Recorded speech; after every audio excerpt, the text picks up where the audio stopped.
Bételgeuse, une supergéante rouge. Cette boule de plasma en ébullition est l'une des plus grandes étoiles de notre galaxie et l'une des plus brillantes. Elle est 500 fois plus grande que le Soleil, mais elle est en état de pulsation, ce qui fait qu'elle grossit et rapetisse. À son apogée, elle fait 800 fois sa taille moyenne. Si cette étoile était une corbeille, elle pourrait contenir environ 300 millions de soleils, alors que son poids n'est que 17 fois supérieur. Et là, à environ 500 années-lumière, se trouve la Terre. Nous lançons notre vaisseau spatial et entamons notre voyage vers Bételgeuse. En quelques secondes, nous avons déjà parcouru 390 000 km et nous sommes près de la Lune. Cette distance représente 9,5 fois le tour de la Terre. Une navette spatiale actuelle propulsée par une fusée aurait mis 3 jours pour arriver jusqu'ici. Nous sommes maintenant près de Mars. Le vol vers la planète rouge dure généralement 7 mois. Plusieurs rovers sont actuellement à l'œuvre ici, ainsi que le tout premier drone volant Ingenuity. La surface de Mars est 3 fois plus petite que celle de la Terre, mais la planète est également 10 fois plus légère. On espère bientôt y envoyer une colonie humaine. Juste au-delà de Mars, nous devons esquiver de nombreuses roches spatiales. C'est la ceinture d'astéroïdes. Elle contient des débris et des objets spatiaux de taille et formes différentes. Le plus gros d'entre eux est Cérès. Sa surface est légèrement plus grande que la superficie de l'Argentine et son poids représente environ 1% de celui de la Lune. Le poids total de toute la ceinture d'astéroïdes est 25 fois inférieur à celui de la Lune. Ensuite, nous passons devant les géantes gazeuses Jupiter et Saturne. Ce sont les plus grandes planètes du système solaire. Ce sont aussi les plus lourdes, même si elles n'ont pas de surface solide. Ensuite, nous passons par Uranus et Neptune. On les appelle géantes de glace. Et à l'extrême limite du système solaire, nous voyons Pluton. Elle était autrefois considérée comme une planète à part entière, mais elle a été retirée de la liste. Nous voilà maintenant à 7 milliards de kilomètres de notre maison. Il a fallu à la sonde spatiale New Horizons environ 9 ans pour arriver jusqu'ici. Accroche-toi à ton siège, on va accélérer. Nous traversons la ceinture de Kuiper. Il y a beaucoup d'astéroïdes et de blocs de glace ici. Ce sont les matériaux de construction les plus anciens de notre système solaire. Il y a plusieurs milliards d'années, notre monde ressemblait à un nuage de ces astéroïdes. Nous continuons notre voyage et atteignons le bord du système solaire, l'héliosphère. Nous nous sommes déplacés jusque-là grâce au vent solaire, mais il commence à ralentir car il entre en collision avec le vent interstellaire et se réchauffe. C'est ce qu'on appelle le choc terminal. La sonde spatiale Voyager 1 a atteint ce point en décembre 2004. Nous arrivons maintenant là où l'héliosphère se termine et où l'espace interstellaire commence. C'est l'héliopause. En 2012, Voyager a franchi cette limite et est devenu le tout premier objet fabriqué par l'homme à atteindre l'espace interstellaire. Mais le message de Voyager rapportant cet événement est arrivé sur Terre près d'1 an plus tard, en raison de l'énorme distance. Il a fallu 35 ans à Voyager 1 pour parcourir tout ce chemin. Et la voilà. Cette sonde est aussi longue qu'une voiture et fait le poids de 2 motos. Il y a une plaque en or sur sa coque. C'est un message de l'homme aux potentielles civilisations extraterrestres. Elle contient des images de paysages terrestres, des enregistrements de voix humaines et notre ADN. Voyager est opérationnel depuis 43 ans et a parcouru plus de 22 milliards de kilomètres. Cela équivaut à 152 fois la distance entre la Terre et le Soleil. Et elle continue de filer dans l'espace à plus de 60 000 km/h. Nous voilà maintenant près de l'étoile la plus proche de notre système solaire, Proxima Centauri.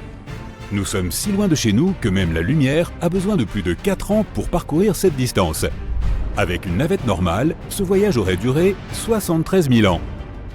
La raison pour laquelle nous voulions nous rendre ici était la présence d'une planète semblable à la Terre appelée Proxima Centauri b. Elle est 10 fois plus grande que la Terre et légèrement plus lourde. Elle se trouve dans la zone habitable de son étoile hôte. Cela signifie que de l'eau à l'état liquide pourrait se trouver sur cette planète et que la vie pourrait s'y développer. Mais cette étoile produit occasionnellement des éruptions.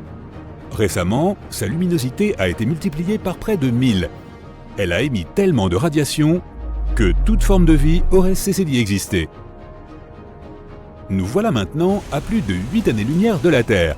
L'étoile la plus brillante de notre ciel nocturne est Sirius.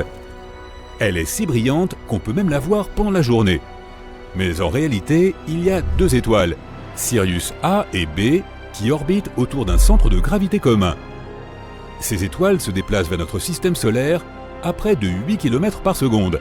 soit la vitesse maximale d'une supercar haut de gamme. Stop!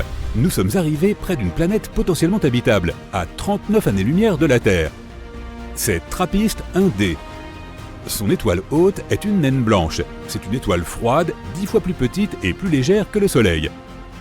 Il y a 7 planètes autour d'elle, mais TRAPPIST 1d est la plus similaire à la Terre.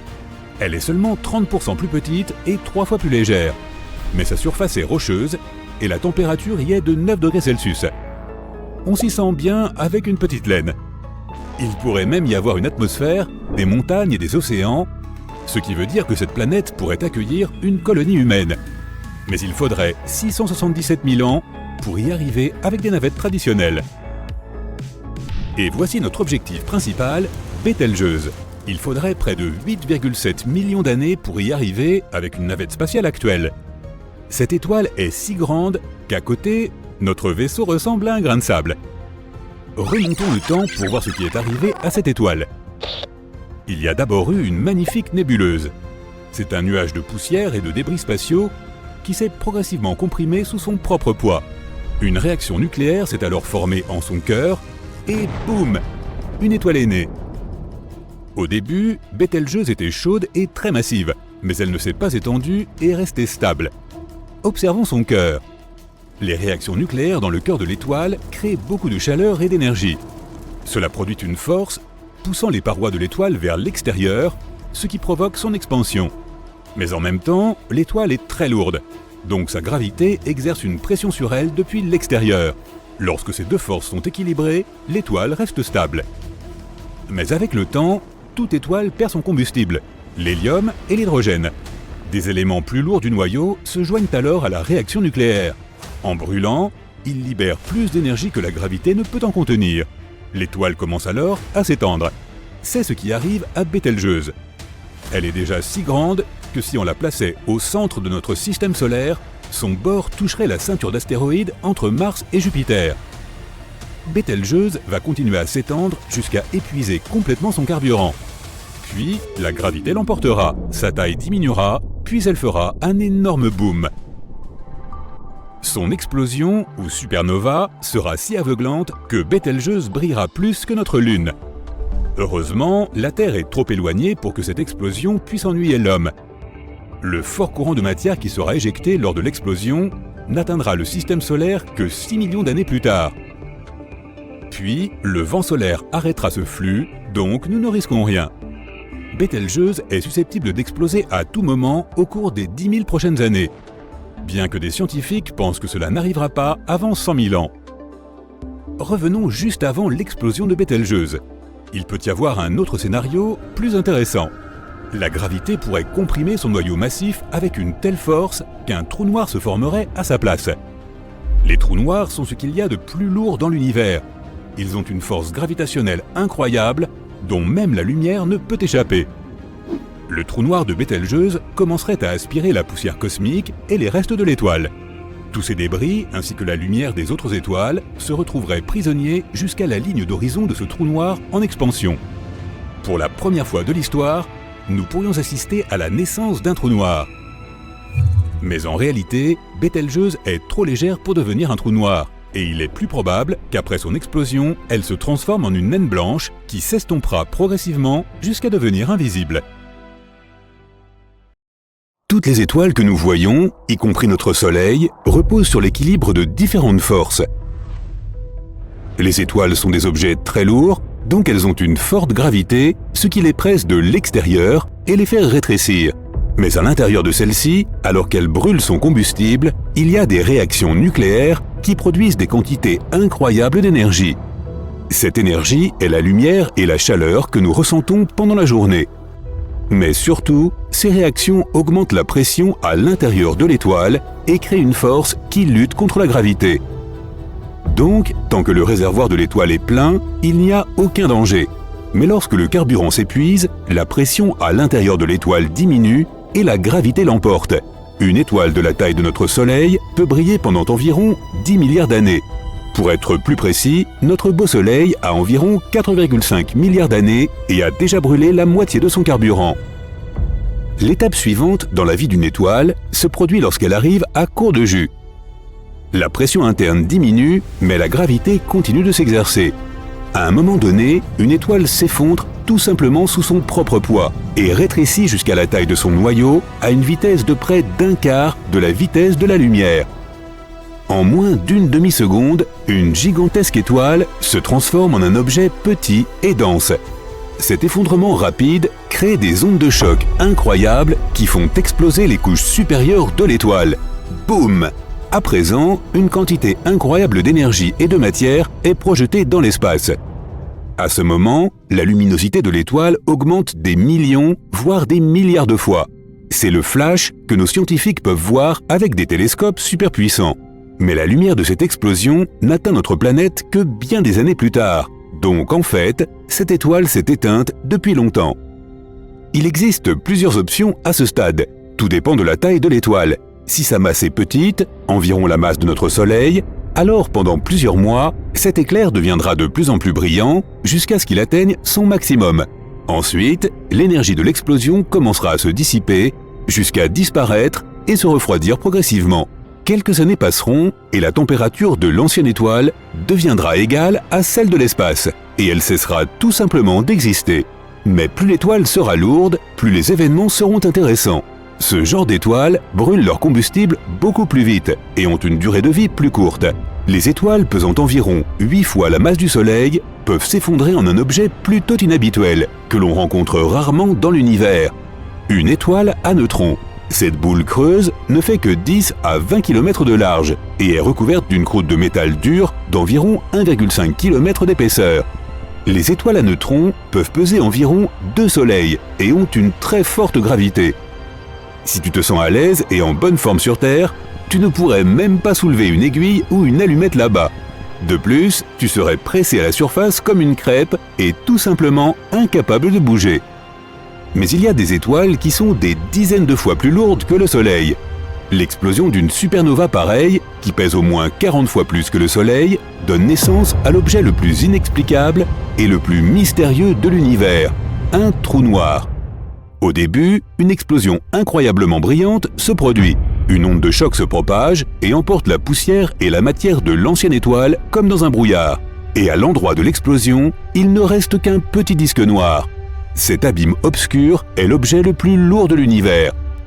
Il est tellement lourd que sa gravité courbe l'espace-temps autour de lui. Oui, plus tu es proche du trou noir, plus le temps passe lentement pour toi. Si tu pouvais t'approcher suffisamment de l'un d'eux, passer quelques minutes dans son orbite et revenir sur Terre, tu ne reconnaîtrais tout simplement plus ta maison. Une minute près d'un trou noir peut représenter un mois, un an ou une décennie sur Terre. Cela dépend du poids du trou noir. Mais ne t'approche pas trop près. La force de sa gravité est si forte que même la lumière ne peut s'en échapper. L'humanité connaît aussi l'existence des trous noirs supermassifs. Ils accumulent progressivement leur masse, se nourrissant de différents objets cosmiques comme un prédateur. Habituellement, ces trous noirs supermassifs se trouvent au centre des galaxies et leur gravité est si forte qu'ils peuvent contenir d'innombrables étoiles à proximité. Par exemple, voici la seule photo d'un trou noir qui est situé au centre de la galaxie Messier 87. La lueur orange qui l'entoure est l'horizon des événements. Ce sont les restes de la lumière des objets que ce trou noir a avalés. Mais tu es en sécurité, le trou noir le plus proche est à 1120 années-lumière.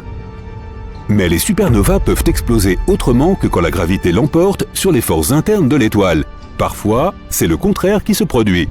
La fusion nucléaire, à l'intérieur de l'étoile, commence à affecter beaucoup plus de matière que la normale. La pression à l'intérieur d'une étoile augmente et elle surpasse la force de gravité, qui exerce une pression sur l'étoile depuis l'extérieur. À cet instant, il y a un boom.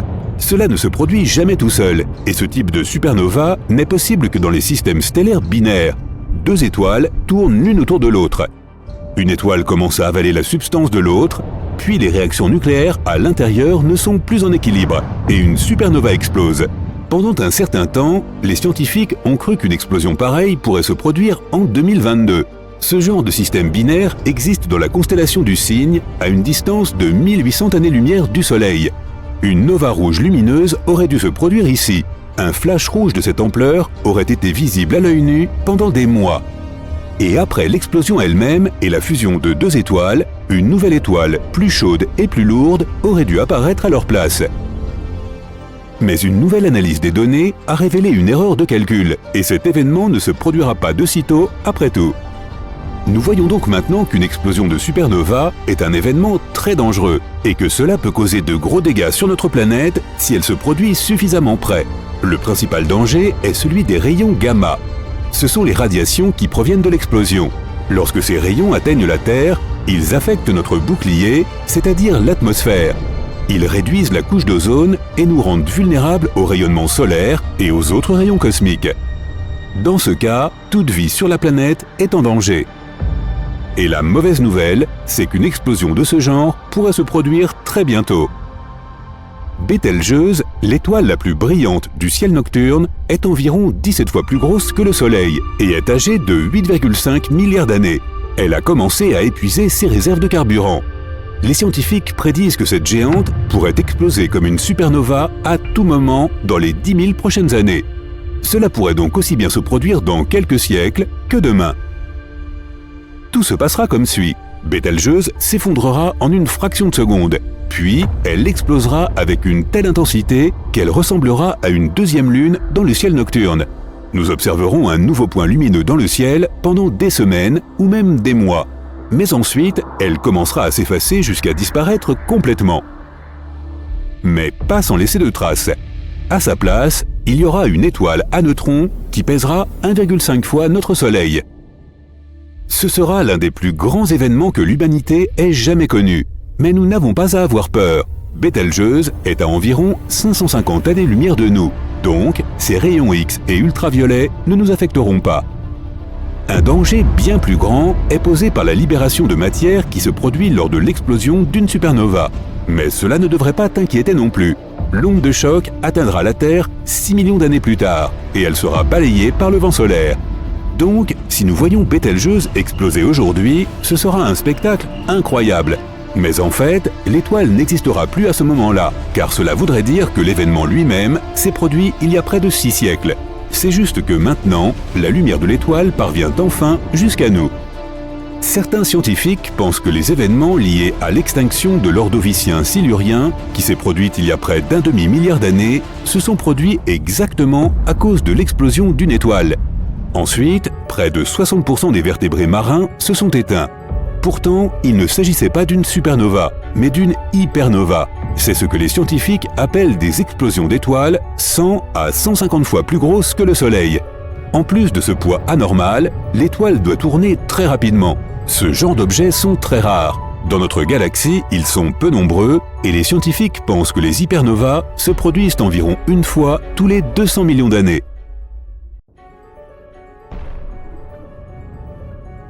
Cela fait plus de 400 ans qu'il n'y a pas eu de supernova dans la Voie lactée. Nous avons donc beaucoup de retard. Voici donc les étoiles les plus susceptibles de faire boum si ce n'est déjà fait. En tête de liste, l'étoile Eta Carinae de l'hémisphère sud. Les lettres grecques précédant le nom d'une constellation indiquent le niveau de brillance d'une étoile dans cette dernière. En 1677, Sir Edmond Halley a enregistré Eta Carinae comme la 7e étoile la plus brillante de la constellation du Carène. Eta étant la 7e lettre de l'alphabet grec.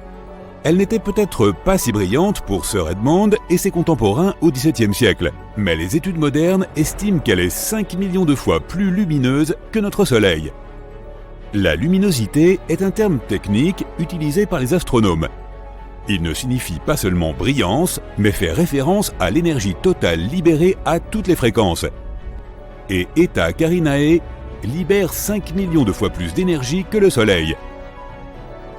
Véritable gros morceau de notre Voie lactée, Eta Carinae est 100 fois plus massive et 240 fois plus grande que notre Soleil nain jaune et blanc.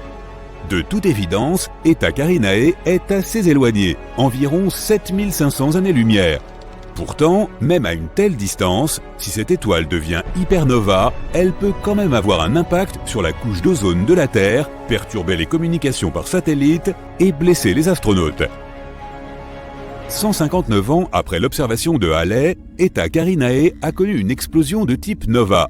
Elle est passée de l'état d'étoile de faible luminosité à celui de la deuxième étoile la plus brillante visible depuis la Terre. Mais seulement pendant 27 ans.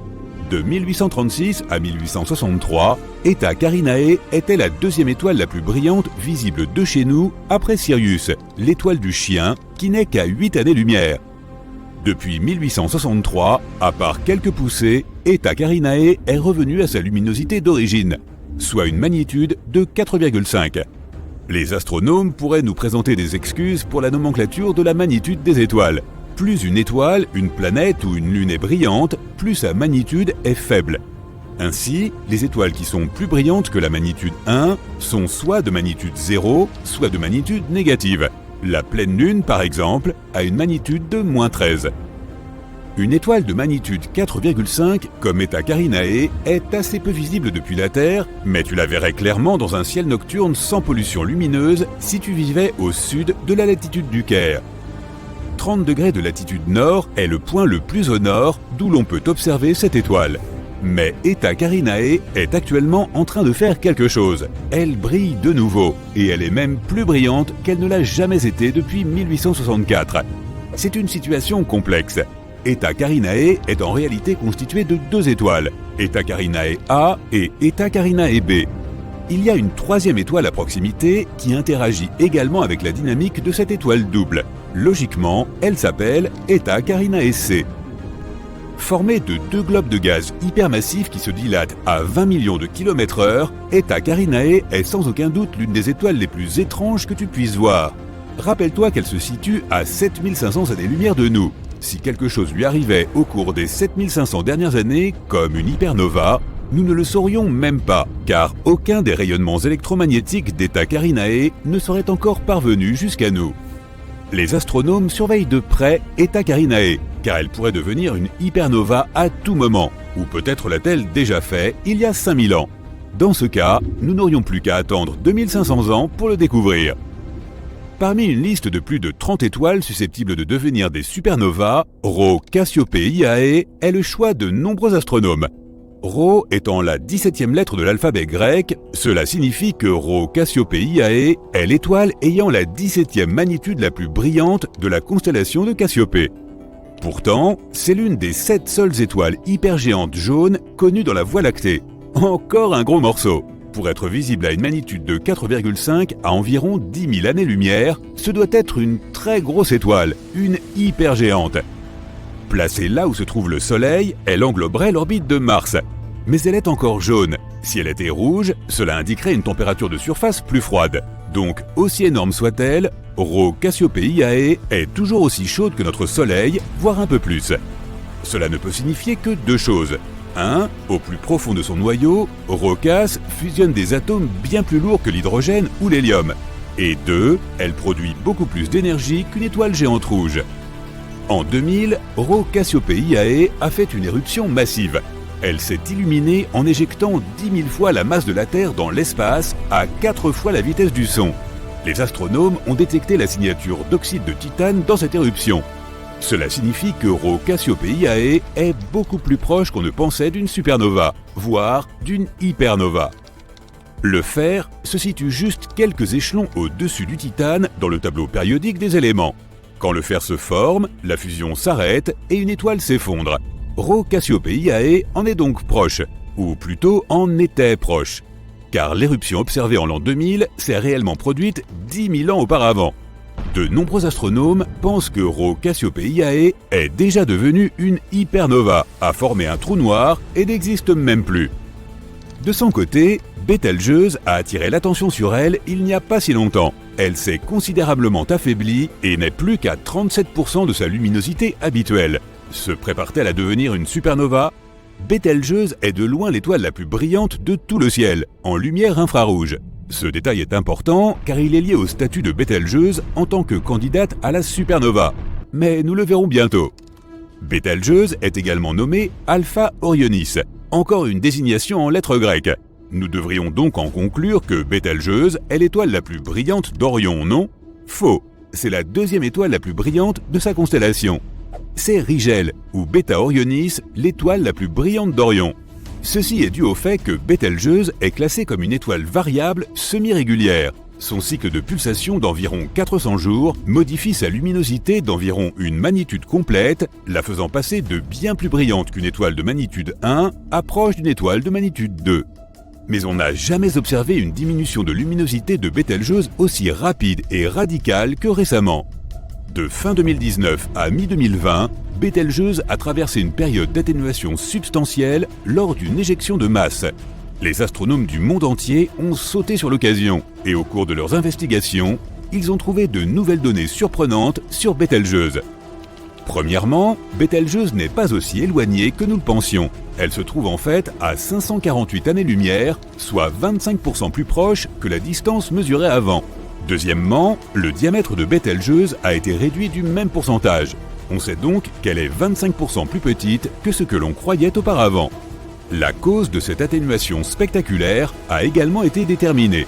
Bételgeuse a éjecté un nuage de gaz contenant du magnésium qui a bloqué une grande partie de la lumière provenant de l'étoile, la faisant apparaître beaucoup moins brillante qu'elle ne l'était réellement. Le magnésium n'est même pas à mi-chemin du fer sur le tableau périodique, ce qui signifie que Bételgeuse n'est pas aussi proche de la supernova qu'on le croyait auparavant. Lorsque du fer commence à se former dans une étoile, cela signifie qu'elle est sur le point de mettre un terme à ses réactions de fusion. L'étape suivante est l'implosion, et nous n'en sommes pas encore là avec Bételgeuse. Cette étoile émet la majeure partie de son énergie sous forme de lumière infrarouge, ce qui indique que son noyau brûle encore probablement de l'hélium, et non quelque chose qui augmenterait considérablement sa chaleur, comme le carbone par exemple. Bételgeuse deviendra donc une supernova, mais pas avant 100 000 ans. On peut donc le rayer de notre liste des supernovas pour le moment. Quant à la manière de prononcer correctement Bételgeuse, tu peux le faire comme bon te semble. Tu peux même dire Bételgeuse si tu en as envie. La supernova 1987A a pris les astronomes par surprise lorsqu'elle a illuminé le grand nuage de Magellan, situé à plus de 100 000 années-lumière de la Voie lactée. C'est alors que l'attention s'est portée sur une étoile similaire, beaucoup plus proche de la Terre, Rigel de la constellation d'Orion. Pourrait-elle nous surprendre en devenant soudainement une supernova ? Il existe un phénomène appelé le problème des supernovas. Il semble que les étoiles faisant plus de 17 fois la masse du Soleil ne se transforment pas toujours en supernova. Récemment, une géante rouge a tout simplement disparu sans passer par la case supernova. Ce phénomène s'était souvent produit dans des simulations informatiques de supernova, mais il a fini par se produire dans la vie réelle. Rigel fait 21 fois la masse du Soleil. Donc deviendra-t-elle une supernova ou disparaîtra-t-elle simplement dans le trou noir qu'elle créera en son cœur ? Les astronomes et les physiciens poursuivent leurs recherches pour en apprendre davantage sur la dynamique des étoiles massives en scrutant le ciel à la recherche de la prochaine supernova qui se produira dans la Voie lactée. En attendant, nous pouvons être sûrs que la Terre n'est pas menacée par les effets des explosions de supernovas proches. Nous vivons dans un quartier stellaire plutôt calme, sauf pour les Martiens qui vivent à côté de nous. Au Moyen-Âge, les châteaux étaient des endroits frisquets. Les pierres semblaient irradier le froid de l'hiver. C'est l'une des raisons pour lesquelles des tapisseries étaient accrochées aux murs, afin d'aider à garder le froid dehors et la chaleur à l'intérieur. Mais on ne peut pas accrocher n'importe quoi sur les murs d'un château. La tapisserie doit être belle, héroïque, épique même. Les Grecs anciens accrochaient des tapisseries sur les murs de leurs châteaux célestes. De glorieuses tapisseries tissées d'étoiles. Les 48 constellations de l'hémisphère nord ont toutes été répertoriées et nommées par les Grecs. L'histoire d'Andromède figure sur l'une de ces tapisseries. Tissée de 7 constellations réparties sur l'ensemble du ciel d'automne, elle contient des observations astronomiques détaillées. Tout commence avec la constellation de Cassiopée, reine d'un des plus anciens royaumes d'Afrique, l'Éthiopie. Lorsque la constellation de Cassiopée est visible à l'horizon, elle ressemble à un escalier qui monte vers la Voie lactée. On pense souvent que les pyramides à degrés du monde entier ont été inspirées par ce motif étoilé. En tout cas, Cassiopée est une belle constellation. Ce qui tente à indiquer que la reine Cassiopée n'en était pas moins belle. Belle, mais tout aussi vaniteuse, ce qui est, comme souvent, le déclencheur de toute l'action dramatique. Dans le ciel nocturne, Cassiopée se trouve à l'opposé de la Grande Ourse par rapport à l'étoile polaire. Comme la Grande Ourse, Cassiopée se déplace dans le ciel autour de l'étoile polaire, ce qui en fait une constellation circumpolaire. La supernova Cassiopée A a été observée au sein de Cassiopée vers l'année 1680. Elle s'était produite environ 11 000 ans plus tôt. Le satellite à rayons X Chandra a récemment pris un cliché extraordinaire de ce reste de supernova, montrant les éléments soufre, calcium, silicium et fer au milieu des rayons X de haute intensité du nuage en expansion. L'époux de Cassiopée est aussi une constellation circumpolaire, mais une constellation mineure et peu lumineuse nommée Céphée. Il avait son propre royaume, la fusion de territoires par le biais d'un mariage semblant être une chose plutôt courante dans l'histoire. Céphée était un roi de Phénicie. On trouvait beaucoup de rois en Phénicie, à l'époque où ce n'était qu'un ensemble de cités-États éparpillés le long de la rive orientale de la Méditerranée. Céphée se trouve dans la zone située entre Cassiopée et l'étoile polaire. La constellation de Céphée est importante pour les astronomes. C'est là que Henrietta Swan Leavitt a découvert des étoiles variables qui pulsent à intervalles réguliers. Le taux de pulsation de l'étoile indique sa luminosité réelle et permet de mesurer avec certitude son éloignement. La découverte des étoiles variables céphéides a été une percée majeure pour l'astronomie du début du XXe siècle. Céphée et Cassiopée ont eu une fille, Andromède, elle aussi d'une beauté remarquable et qui est, sans mauvais jeu de mots, la véritable star de l'histoire. Il semble qu'un jour, Cassiopée se soit vantée de sa beauté et de celle de sa fille Andromède. Nous sommes plus belles que toutes les autres femmes du monde entier. Une telle présentation de la part d'une reine aurait pu être excusée. Mais Cassiopée est allée plus loin et a dépassé les bornes. En fait, nous sommes plus belles que toutes les Néréides. Les Néréides étaient des nymphes de mer dans la mythologie grecque, filles de l'océan. Réputées pour leur beauté et leur bienveillance envers les marins, les Néréides, au nombre de 50, se sont offusquées de se voir ainsi réduites par une simple mortelle. Cassiopée devait être punie pour avoir bafoué l'ordre naturel. La vanité de Cassiopée lui a valu une punition contre l'ensemble de son royaume d'Éthiopie. Un monstre venu du fond des océans, la constellation de la baleine, également nommée Cétus, a commencé à dévaster les villages côtiers d'Éthiopie ainsi que les bateaux de pêche du pays. Cétus est une constellation de l'hémisphère sud céleste, la 4e plus grande en superficie de toutes les constellations. Cétus nage dans une partie sombre du ciel appelée l'océan. Seule sa tête s'élevant au-dessus de l'équateur céleste. Cette partie du ciel contient plusieurs constellations ayant pour thème l'eau, les poissons, le Verseau et l'Éridan, le fleuve. Plus de 50 exoplanètes ont été découvertes au sein de Cétus. Il y a fort à parier que le télescope spatial James Webb s'attachera à analyser le spectre atmosphérique de ces planètes à la recherche de signes de vie. Pendant ce temps, la reine Cassiopée et le roi Céphée doivent faire quelque chose au sujet du monstre qui dévaste les côtes de l'Éthiopie. Ils consultent un oracle et font une autre incartade par-delà des domaines de la raison et de la nature. « Dis-nous, oracle, que pouvons-nous faire pour empêcher le monstre de ravager notre royaume ? Ce monstre n'est pas une affliction normale de la nature. Une offense a été commise contre les royaumes supérieurs. Et voici la punition. Le monstre ne peut être arrêté par aucun moyen normal. Seul un sacrifice humain de l'être le plus noble pourra apaiser la bête. » Une erreur en entraîne une autre. La personne la plus noble du royaume, bien sûr, est la princesse Andromède. Suivant l'ordre de son père avec le consentement, voire même sur la suggestion de sa mère, Andromède est enchaînée à un rocher au large. Elle est le sacrifice humain qui, selon ses parents, sauvera le royaume. Mais attention, voici le fameux héros grec qui vient tout résoudre, arrêter le sacrifice humain et transformer Cétus en pierre, Persée.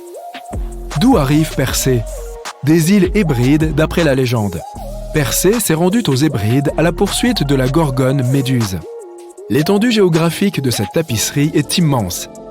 Des Hébrides à la mer Rouge. Les Hébrides sont un archipel d'îles principalement rocheuses au large de la côte ouest de l'Écosse. Il était impossible de naviguer plus loin. Les Hébrides étaient la fin absolue du monde à l'époque, mais Persée n'avait pas eu à naviguer jusqu'à elle. Il a volé sur une paire de sandales ailées. Quant à Méduse, c'était l'une des plus grandes méchantes de tous les temps. Un seul regard de Méduse était si terrifiant qu'il pétrifiait sa victime, ne laissant qu'une statue de pierre. Persée était en grand danger. Alors, qu'a fait notre héros ? Au lieu de regarder directement Méduse, Persée a détourné le principe scientifique de la réflexion. C'est ainsi qu'il a tué Méduse, en regardant son reflet dans son bouclier poli. Dans notre tapisserie du ciel, Persée est représenté tenant la tête coupée de Méduse. Dans le ciel nocturne, un œil de la tête de Méduse s'ouvre, se ferme et s'ouvre à nouveau. Les astronomes arabes ont nommé cette étoile Algol, la goule. Algol est une étoile binaire à éclipse. L'une des étoiles est brillante, l'autre pas tant que ça. Lorsque l'étoile la plus terne tourne autour de l'étoile brillante, elle passe devant cette dernière, l'éclipsant, et l'œil se ferme. Comme l'étoile la plus terne met 2 jours, 20 heures et 49 minutes à tourner autour de l'étoile brillante, l'œil dans la tête de Méduse s'ouvre tous les jours et demi environ. La constellation de Persée se trouve immédiatement sous Cassiopée, et les observateurs du ciel regardent rapidement pour voir si Algol est éclipsé, c'est-à-dire si l'œil de Méduse est ouvert ou fermé. Persée est revenu des Hébrides, accompagné de Pégase, le cheval ailé. La partie centrale de Pégase est le Grand Carré, composé de 4 étoiles. Comme la Terre tourne autour du Soleil, le Grand Carré est en plein centre du ciel nocturne en automne. En été, c'est le triangle d'été, composé de Véga, Deneb et Altaïr, qui se trouve au centre du ciel nocturne. Au printemps, c'est le Lion, et en hiver, c'est Orion le chasseur. Ce sont les murs du château dans le ciel, et tous sont de merveilleuses tapisseries qui les représentent. La constellation d'Andromède partage une étoile nommée Alphératz avec Pégase. C'est l'un des coins du Grand Carré. Il semble donc qu'Andromède puisse chevaucher Pégase. Sa couronne, souviens-toi que c'est une princesse, flotte tout près. C'est M31, la galaxie d'Andromède. Pour voir M31, il faut traverser les coins du grand carré de l'étoile la plus basse à l'étoile la plus haute et aller un peu plus loin pour voir la galaxie d'Andromède. Assure-toi de la regarder du coin de l'œil. C'est ce qu'on appelle la vision détournée. Les coins de tes yeux sont plus sensibles à la lumière. Tu pourras donc voir l'énorme galaxie spirale, située à 2,5 millions d'années-lumière, comme une tache lumineuse 1,5 fois plus large que la pleine lune. Persée ne veut pas de sacrifice humain, de sorte qu'il s'interpose et sauve Andromède en exposant Cétus au regard de Méduse. Et c'est là que nous rencontrons la deuxième variable éclipsante de notre tapisserie du ciel, Mira, l'étoile du cœur de Cétus, le monstre des mers. Mira, d'où nous vient le mot miroir, si approprié dans une histoire de vanité, est une étoile binaire à éclipse. L'étoile la plus terne, en orbite autour de l'étoile brillante, est une naine blanche, trop diffuse pour être perçue à l'œil nu. On a l'impression que le cœur de Cétus s'éteint. Mira est éclipsée et disparaît. Ce cycle se répète tous les 332 jours. Notre fabuleuse tapisserie d'étoiles possède les 2 seules étoiles binaires à éclipse visibles à l'œil nu. La galaxie spirale la plus proche, ainsi qu'un héros qui n'aime pas les sacrifices humains et utilise les principes de l'optique pour vaincre des monstres mythologiques. Si tu avais un château, tu pourrais l'y accrocher. En 2017, des astronomes ont repéré une étoile brillante qui se précipitait hors de la Voie lactée. Elle se déplaçait incroyablement vite, à une vitesse de 3 millions de km/h. C'est presque 4 fois plus rapide que l'orbite du Soleil autour du centre de notre galaxie, la Voie lactée. Il faut à notre étoile plus de 225 millions d'années pour effectuer un tour complet. Bref, revenons à notre étoile voyageuse. Le principal problème était qu'elle se déplaçait dans la direction inverse de la plupart des étoiles voyageant autour du centre de notre galaxie. Encore plus étrange, elle était composée de matériaux totalement différents de ceux que l'on rencontre d'habitude. Les astronomes ont réussi à identifier sa composition. L'étoile était faite d'atomes lourds et métalliques, tandis que la plupart des autres étoiles sont composées d'éléments beaucoup plus légers. L'étoile vagabonde a reçu le nom de LP 40365. Elle se déplaçait si vite qu'elle est littéralement sortie de notre galaxie. Cela a conduit les scientifiques à penser que notre voyageuse spatiale avait été projetée hors de sa position par une sorte de catastrophe cosmique comme une supernova. Une supernova est la plus grande explosion qui puisse se produire dans l'espace, l'explosion d'une étoile. Elle se produit après le début de changements irréversibles dans le noyau de l'étoile. Les supernovas peuvent se produire de 2 façons, dans les systèmes d'étoiles binaires ou bien lorsqu'il y a une seule étoile. Les étoiles binaires sont 2 étoiles qui orbitent autour du même centre. À un moment donné, l'une des étoiles, une naine blanche très dense, commence à dérober de la matière à sa partenaire. Après un certain temps, cette voleuse accumule trop de matière, ce qui la fait exploser en supernova. Il peut aussi s'agir d'une étoile unique qui arrive à la fin de sa vie et épuise son carburant. De plus en plus de masse s'écoule dans le noyau de l'étoile. À la fin, le noyau devient si lourd qu'il ne résiste plus à sa propre gravité. Après l'effondrement du noyau, une énorme quantité d'énergie est libérée dans une supernova. Mais les astronomes n'arrivent toujours pas à comprendre comment une supernova a pu propulser LP 40 635. Il y a plus de questions que de réponses. S'agissait-il d'une étoile binaire qui a été projetée par l'onde de choc créée par une supernova? Ou était-ce un morceau de l'étoile qui a explosé? Une nouvelle étude, basée sur les données recueillies, a montré que l'étoile, qui est une naine blanche, continue de tourner lentement autour de son axe. Les astronomes sont presque sûrs que cela signifie que LP 40 365 n'est en fait qu'un morceau de débris spatial, et non une étoile à part entière. Ce morceau errant a en quelque sorte réussi à survivre à l'un des événements spatiaux les plus violents qui soient. Mais après avoir tiré une telle conclusion, les scientifiques ont réalisé quelque chose d'étonnant.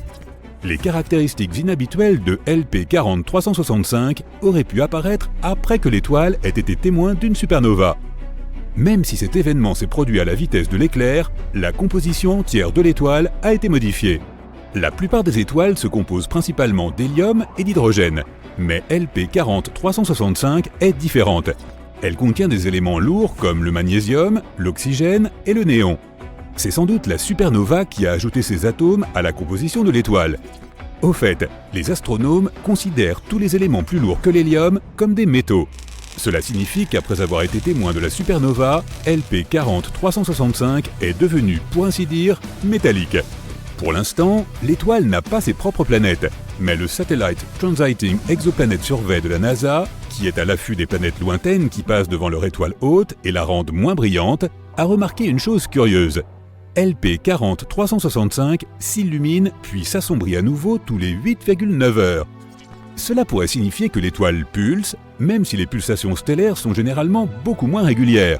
Une explication plus plausible est que la surface de l'étoile est irrégulière, et comme elle tourne, les taches solaires apparaissent et disparaissent de notre vue. Et c'est une excellente nouvelle, car une fois que les astronomes auront déterminé la vitesse de rotation de l'étoile, ils pourront comprendre ce qui lui est arrivé il y a environ 5 millions d'années, au moment de la supernova. L'exoplanète bleu vif HD 189733b semble paisible et étrangement familière. Ne ressemble-t-elle pas à la Terre? Mais cette apparence cache une nature terrifiante. Là-bas, les vents soufflent à 8700 km/h, soit 7 fois la vitesse du son. Mais ce n'est pas le pire. Dans ce monde brûlant, il pleut du verre de façon latérale. Les étoiles à neutrons sont les noyaux effondrés ultra denses d'étoiles géantes. Elles émettent des rayons X ou des ondes radio. Mais en 2018, des astronomes ont découvert un étrange flux de lumière infrarouge. Il semblait provenir d'une étoile à neutrons située à 800 années-lumière de notre planète. La théorie la plus plausible est que ce signal a été produit par un disque de poussière entourant l'étoile, mais il n'y a pas assez de preuves pour confirmer cette hypothèse. Mercure est la planète la plus rapide du système solaire. Elle tourne autour du Soleil à une vitesse vertigineuse de plus de 160 000 km/h, soit environ 60 000 km/h de plus que notre planète. C'est l'une des raisons pour lesquelles une année de Mercure équivaut à 88 jours sur Terre. Mercure est la planète dont l'orbite est la plus proche du Soleil. C'est pourquoi, si tu te tenais à sa surface lorsqu'elle se trouve au plus proche de notre étoile, le Soleil semblerait plus de 3 fois plus grand que sur Terre. Le pulsar de la Veuve Noire est une étoile à neutrons en rotation qui dévore sa partenaire, une étoile naine brune légère. Plus le pulsar consomme de matière, plus il tourne lentement. L'énergie que l'étoile à neutrons perd dans le processus force l'étoile partenaire à s'étioler. Il y a une sorte de pouponnière stellaire dans la constellation du Centaure, mais elle est tout sauf paisible et sûre. Elle est composée d'hydrogène et d'étoiles naissantes et se trouve dans une nébuleuse à environ 6500 années-lumière de la Terre. Une nébuleuse est un nuage géant de gaz et de poussière flottant dans l'espace. L'énergie intense que les bébés étoiles émettent fait briller les nuages d'hydrogène d'un rouge inquiétant. Cette énergie est si puissante qu'elle ronge ces nuages sombres de poussière. Les astronomes peuvent les voir disparaître comme des morceaux de beurre sur une poêle chaude. L'exoplanète lointaine Gliese 436b, qui fait à peu près la taille de Neptune, est un paradoxe. Elle est faite de glace brûlante. Oui, la glace est en train de brûler. La planète effectue une orbite complète autour de la naine rouge Gliese 436 en seulement 2 jours. Cela signifie que l'exoplanète voyage très près de son étoile mère. Cela pourrait être la raison pour laquelle les températures de la planète descendent rarement en dessous de 427 degrés Celsius. Mais la chose la plus étrange, la planète abrite d'énormes volumes de glace d'eau connus sous le nom de glace X. Et cette glace reste solide malgré des températures aussi incroyablement élevées. Jupiter est la plus grande planète de notre système solaire. Elle est 318 fois plus massive que la Terre. Elle est aussi 2,5 fois plus massive que toutes les autres planètes du système solaire réunies. Mais voici un paradoxe. Si cette géante gazeuse devenait encore plus massive, elle deviendrait en fait plus petite. La masse supplémentaire rendrait la planète plus dense, et cela ferait en sorte qu'elle commencerait à se replier sur elle-même. Les astronomes affirment que Jupiter pourrait finir par être 4 fois plus massive qu'elle ne l'est actuellement. Mais en même temps, sa taille ne changerait pas. La galaxie DGSat I est aussi grande que la Voie lactée, mais elle est presque invisible car ses étoiles sont réparties de façon incroyablement clairsemée. Mais ce qui rend cette galaxie si unique, c'est qu'elle est toute seule, contrairement aux autres galaxies de ce type qui se trouvent généralement regroupées en amas. Cela peut signifier que DGSat I s'est formé à une époque différente, probablement 1 milliard d'années à peine après le Big Bang. Si cela est vérifié, la galaxie est un véritable fossile vivant. Hyperion, la lune de Neptune, est l'une des lunes à l'apparence la plus étrange du système solaire, mais ce n'est même pas sa caractéristique la plus notable. Sa roche, ressemblant à de la pierre ponce, est marquée d'innombrables cratères. Et elle est aussi chargée d'électricité statique qui s'écoule dans l'espace. À environ 4000 années-lumière de la Terre, se trouve une planète qui semble être un énorme diamant. La planète est plus dense que toutes les autres découvertes jusqu'à présent et se compose principalement de carbone. Elle est si dense que les astronomes pensent que ce carbone pourrait être cristallin. Cela signifie qu'au moins une partie de la planète est un diamant. Cérès est le corps spatial le plus massif de la ceinture d'astéroïdes située entre Jupiter et Mars. Il totalise presque un tiers de la masse totale de toute la ceinture. Mais en même temps, Cérès est la plus petite des planètes naines qui existent. C'est aussi la seule planète naine de la ceinture d'astéroïdes et également la seule qui se trouve dans le système solaire interne.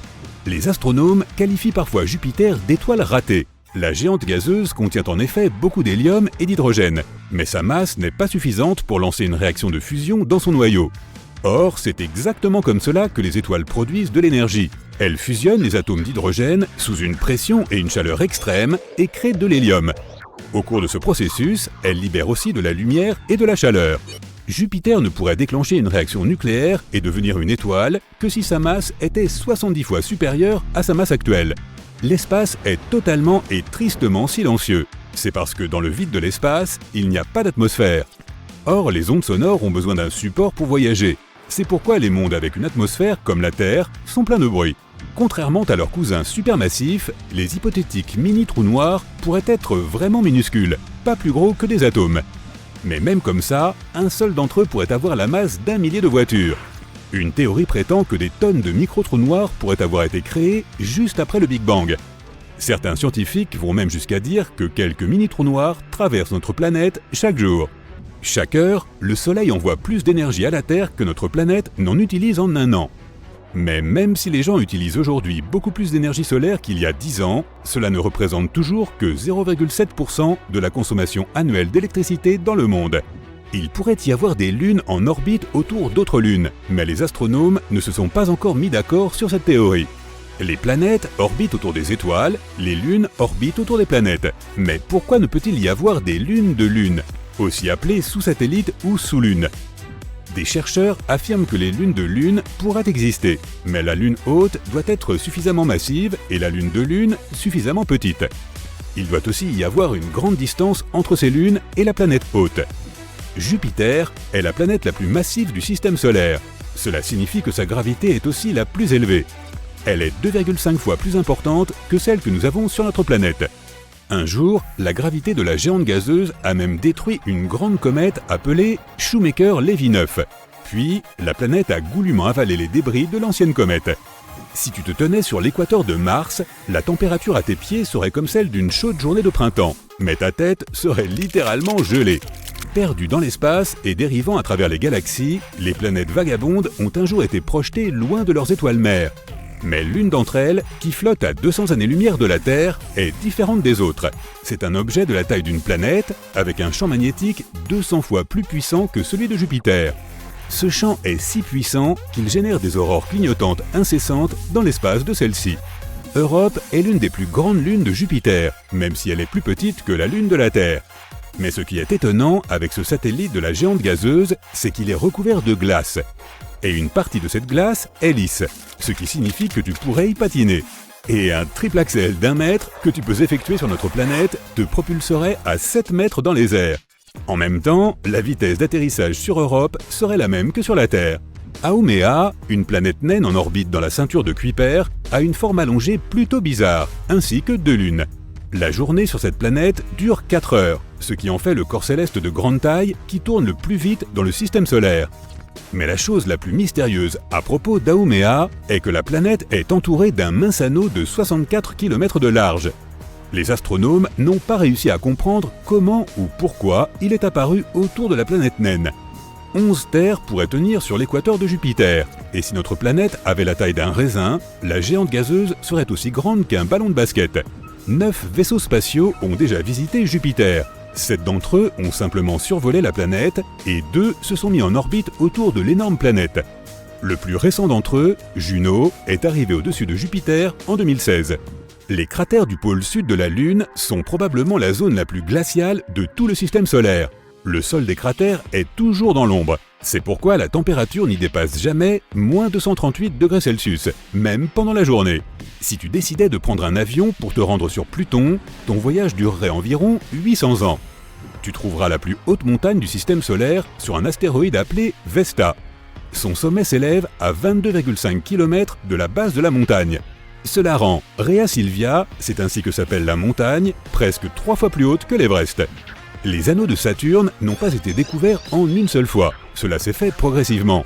C'est pourquoi ils ont été nommés par ordre alphabétique dans l'ordre où les scientifiques les ont trouvés. Ils se nomment donc D, C, B, A, F, G et E.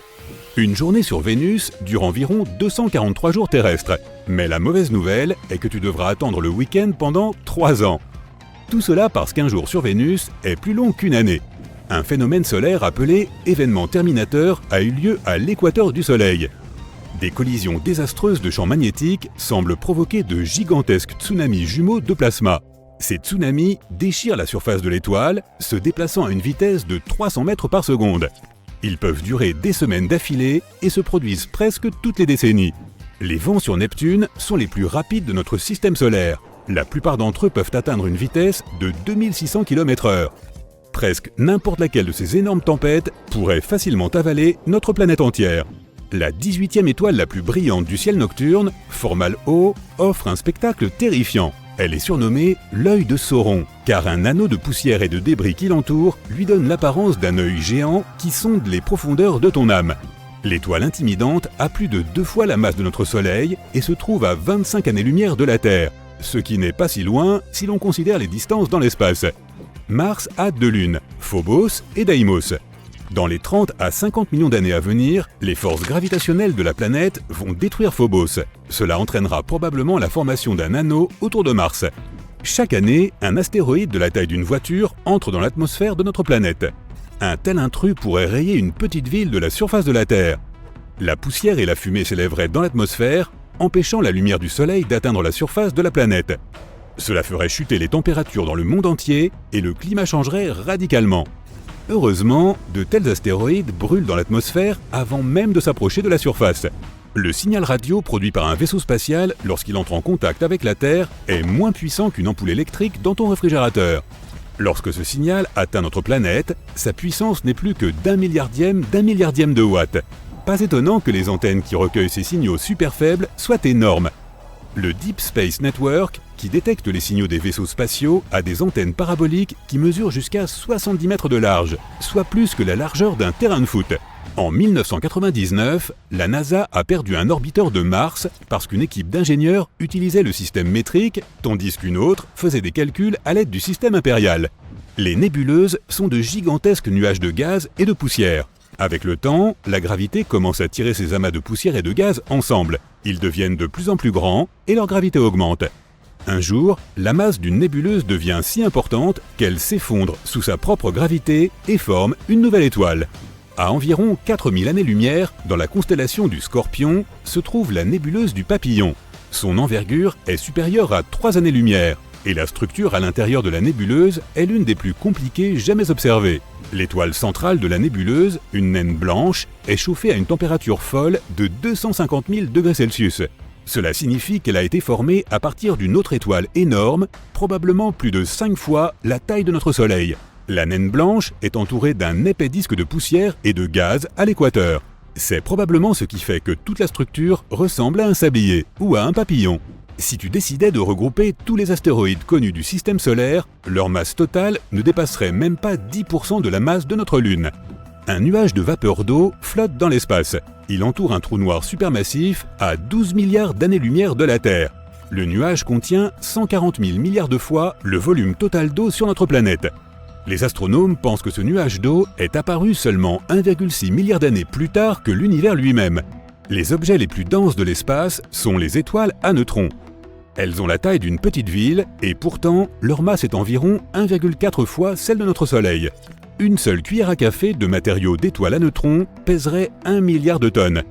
Et la gravité d'une étoile à neutrons est 2 milliards de fois plus forte que la gravité de notre planète. En 1993, la sonde Galileo est passée devant un astéroïde miniature. Il ne faisait pas plus de 32 km de diamètre. Et pourtant, cette petite chose avait une lune de 1,5 km de large. Depuis, les astronomes ont découvert des tonnes de lunes en orbite autour de planètes mineures dans le système solaire. Nous vivons techniquement à l'intérieur du Soleil. L'atmosphère de l'étoile s'étend bien au-delà de sa surface visible. Et notre planète se trouve à sa portée. C'est ainsi que les rafales du vent solaire créent des phénomènes aussi époustouflants que les aurores boréales et australes.